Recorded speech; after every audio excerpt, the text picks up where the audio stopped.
Hello and welcome to UAT Time within the United Countries Special by First Ukraine. You can find us on the frequencies available on our website firstuat.com. I'm Sergey Velichanskiy. And I am Olivier Vedrine. UAT Time is dedicated to bring Ukraine and Europe closer to each other by introducing the real Ukraine to the rest of the world. Martin Luther King Jr. once said, "Injustice anywhere is a threat to justice everywhere." Our guest today is Gia Getsadze, the Deputy Minister of Justice of Ukraine. Welcome. Thank you very much for inviting me. Well, thank you for stopping for a cup of tea. We have a lot of questions regarding the reforms. And I would say that the reforms of the system of justice in Ukraine is one of the most important issues. Yeah, most. So, first of all, let's come back. You're from Georgia, yep. And you're the Deputy Minister of Ukraine right now. But would you please bring us up to date? What were your activities back in Georgia, and before we move on? Right after Rose Revolution, I was first Deputy Minister of Justice of Georgia. And we had also very difficult times because no budget, high level of corruption, and we tried to reform our judicial system also. And also I was working as a Deputy Minister of Interior, Secretary of High Council of Justice, and Governor of one region in one of the regions in Georgia. So then you are a professional. I mean, sounds to me you are the right man. Quite an experience. Yeah. What maybe a question about just a general situation? What do you think about the special, foreigners or the representatives from the Georgian Reformation government in power here in Ukraine, or taking some vital positions in Ukraine? I mean, because Georgia and Ukraine, we have the same problems, even the same enemy, and we both are post-Soviet countries, and that's why we always try to somehow change the old Soviet structure, system, and mentality. On one hand, another hand, for me personally, it's very important to work with my friends and colleagues together to reform our Ministry of Justice system, and I'm very glad and proud of it. I think also maybe the key point is that you have also the same values, I mean the European values, and you want with Ukraine to go to Europe. Absolutely, exactly. Because on one hand, we have problems with the occupation, but this is not only geographic question. This is a war of the values, I think. Yeah. And another hand, we have also main enemy, which is our corrupted system. And if we change the system, if our reforms have good results, then our economy will be developing, and we will create new working places for our citizens. And because we are part of the Europe, we should do as European values. You are definitely a part of Europe. And definitely. That's why it's very important, very crucial, and I'm very glad and proud to be here in Ukraine and to work with my colleagues together. Your on the website, your primary responsibility is the corruption, dealing with those issues and reforms, right? Yep. I'm in charge of reforms, new HR policy of Ministry of Justice, and anti-corruption. And we're talking about corruption.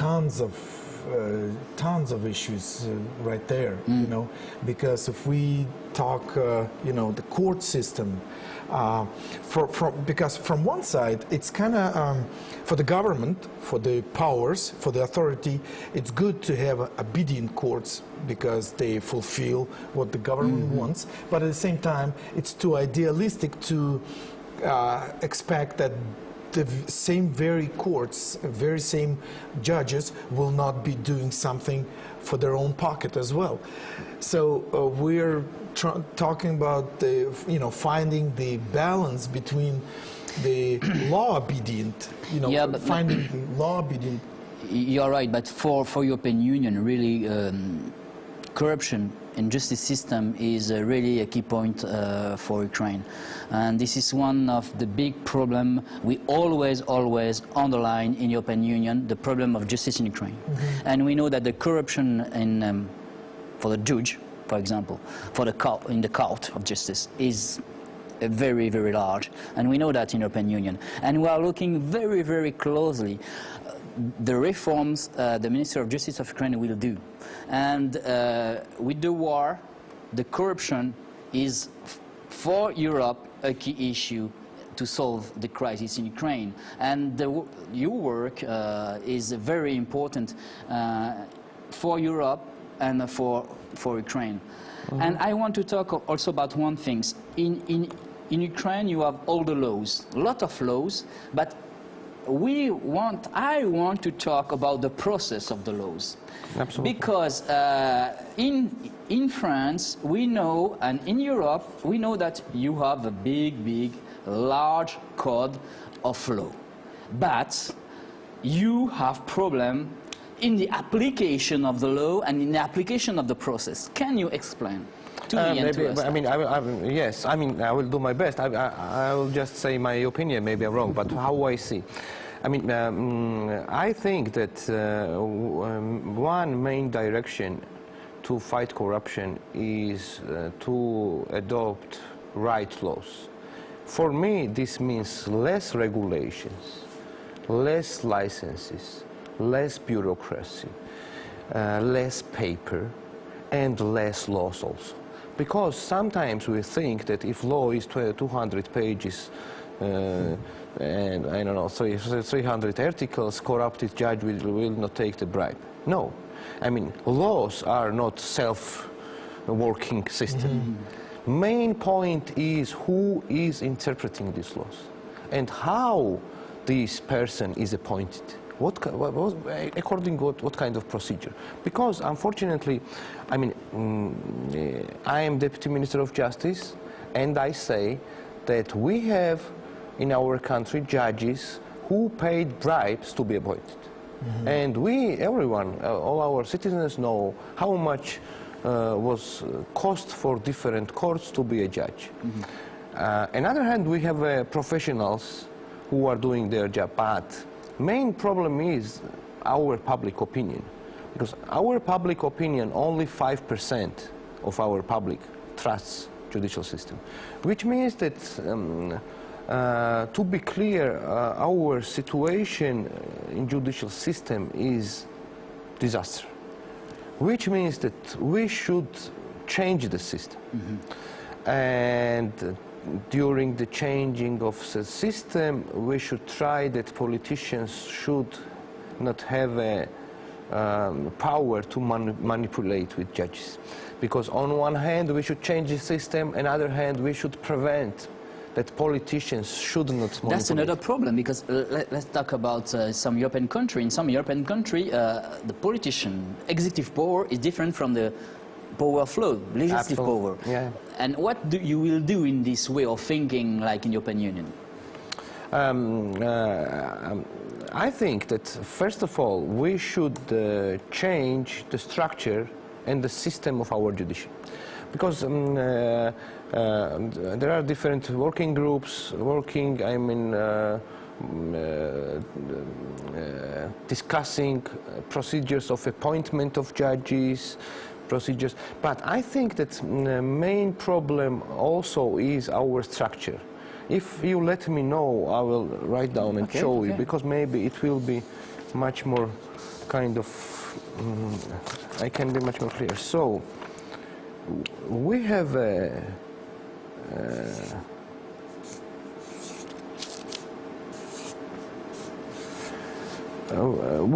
three parallel systems of our judiciary. So, you see? So, ordinary courts, administrative courts, and commercial courts. Three parallel structures and 4 stages. First instance, courts of appeal, high courts, and Supreme Court. I think this is wrong. I mean, what we should do, we should just abolish this structure. We should pass the law and amendments to the Constitution where this structure will not be existing at all. Wow. And we should just create a simple structure for our citizens, for our businesses, for our budget, because and this will be the structure. First instances, Court of Appeal and Supreme Court. So, and we will be we will abolish it 3 parallel ones and 4 stages. Why? Because in this old system, everything is confusing our citizens and our businessmen. When they want to go to the court, they think which court to apply. And sometimes courts are refusing to take the case and saying that this is not my job. On the other hand, we spend too much budget for too many buildings, too many courthouses, too many staff, and we are not rich country. We should, I think we should create the systems which is user-friendly for our citizens. In one city, in one court. But, of course, there will be different professionals working in these ordinary courts. There will be judges who are dealing with administrative cases, with commercial cases and criminal cases, but they will be working inside one court. Okay? And we will economy budget money also. And I think that we can, if we do this reform, we can give more salaries, more social guarantees for our judges, because we will spend less money on And when you think you will do these reforms? I mean, as you know, judicial reform is very difficult, and 2 lawyers, 3 opinion. So. And now our Parliament and Constitutional Commission are very actively working on that, because it needs very big consensus in our Parliament. That's why different models are discussed. But this is my personal opinion, because I have arguments why. And if we change the system, according to this system, we will need not more than 4,000 judges in our country. And today we have 8,000. Okay. Wow. Okay. Well, the question is, recently, as far as I know, 2 reform projects, packages, were directed to the Venice Commission. One is from the administration of President's administration, and another one from the reforms group of volunteers, but highly professional volunteers that had worked on this as well for like over a year. And there are 2 very different, because the one from volunteers is the one which is very revolutionary, I would say, in approach. You know about this? And I mean, I know we had the meetings together, and of course both drafts have kind of their values, and they are reform directed, but no draft says that we should abolish old system and old structure. Because now discussion is among politicians who will participate in the procedure of appointment of judges. You know, this is also very important, who will appoint judges. But structure is also important. I would propose to abolish the structure. After that, create transparent procedures of appointment of our judges. Our public should know how judges are appointed, you know, and I think that less involvement of politicians, government, president, Verkhovna Rada in a procedure of appointment, better results. Okay, well, so basically your the offer here is a third option. That's the one you mentioned. Because all people have different ideas. I think that all of us should say it, you know, and discuss. I cannot say that this is kind of most something reform, but this is my opinion. I have my arguments, and for our country, I think to restart judicial system, we should change the structure. You know, but because if we now change just procedure of appointment of our judges, and someone will be fired and someone will be new appointed, according little bit change the procedure, I don't think so that we will have good results. And because our public opinion don't trust judiciary, only 5%, they should see concrete steps how we are providing better services in judiciary for our business and citizens. And they should see it. Because if we do something partly, they will be more frustrated and we will not have a result. Yes, that's the key point. You have to do all the reforms, or if you do only 25%, that's the result will be very bad. On the that's opinion. excellent. Because you know, because in Ministry of Justice we are doing now reforms in the field of registration of companies, businesses, real estate, enforcement of judgments. We are developing online services. Our citizens can just today print out so-called certificates, and also in another direction, our new police, for example. And these are concrete results, but they will not have long-term. Their sustainability will not be guaranteed if we don't change our judiciary and prosecutor's office. And we will show some successes to our citizens, but they will not be working in a long-term period. And that's why when we are reforming Ministry of Justice system, Ministry of Economy has kind of have done a very good kind of steps toward reforms, Ministry of Finance, Ministry of Interior. We should change prosecutors and judiciary. You know, because this all together can give to our citizens. That's true. If the policeman detains somebody and then the judge just lets him out, and we're talking especially about some of the very renowned people that have been detained, and right there with the bribes being given to them, they're detained right on the spot, and then the judges let them out. It's like, well, nobody's surprised. For me, this is a tragedy, but this is also very comic, please, because when I saw somebody with an accusation of corruption, and he has to avoid the jail, he said that he has a health break, you know, and in France that's impossible. You cannot say, I cannot go to jail because I have problem of health break. Yeah. You go to jail even if you have a health break. That's a very good point you mentioned now. According to our legislation, during 4 months you can have a day off because you will go to one doctor and buy so-called Spravka, and he will say that you are sick. And during 4 months no one will fire you.